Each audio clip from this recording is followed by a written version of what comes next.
Hi, it's me again. I've got a couple of updates to report. It's been a busy week. I've spent probably a week editing the latest video, which is the part 2 of my season review, and I learnt quite a lot in the process. I'm using Shotcut. I'm told Power Director is an easier tool to use. Shotcut's okay, but just seem to be learning all the time about how to do stuff. But it's probably where the majority of the week's gone crazy, isn't it?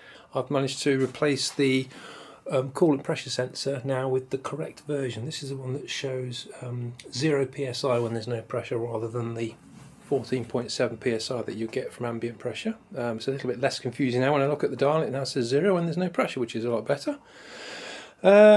We've also got numbers now stuck on the rear wing. Just walk around the back of the car. Here we go. Number 2 this year. Jumper's it runner-up, so I get to run number 2 all year. These are in matte turquoise. I do like that colour combination. The blue against the black looks very good. As does the red, but I think the blue's a bit sort of Mercedes, isn't it? I quite like it. Anyway, right, so a couple more updates to do during the week. I've got to replace the front nose cone. This is the original one. This is quite battered. Look at the state of that, poor thing. It's had quite a hard life, that has. It didn't help when I crashed into the barriers at Anglesey in 2018. That made a right mess of it. So I've got a brand new one. It's been painted. It's fresh. It's ready to go on. Just got to trim it so that it fits over the front wing. Speaking of which, another job I've got to do is to modify these flaps, these top flaps here. I'm going to increase this cutout a bit further, so allow more air to travel past the wing and go into the side pods, into the intercooler.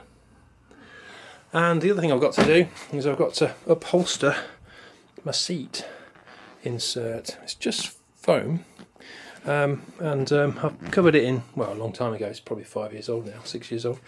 Covered it in tape, but it's lifting. And you see it's actually coming off the surface. It's not very good, is it? Look.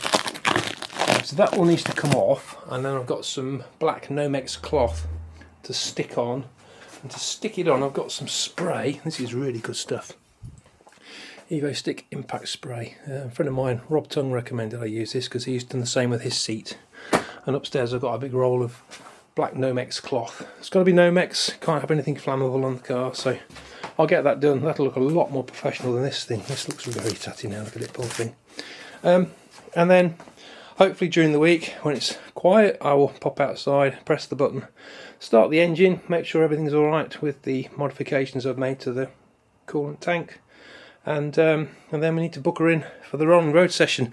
I've also added an oil, a litre of oil into the dry sump tank, which is on this front end of the gearbox. That's going to help a little bit because I got a couple of oil pressure spikes at Castle Combe and at Knock Hill, because I hadn't put enough oil in after I rebuilt the engine. So no harm done. It's only for a millisecond or so, but it needs a little bit more oil, so I've added a bit more. So I'll test her out soon enough. Right.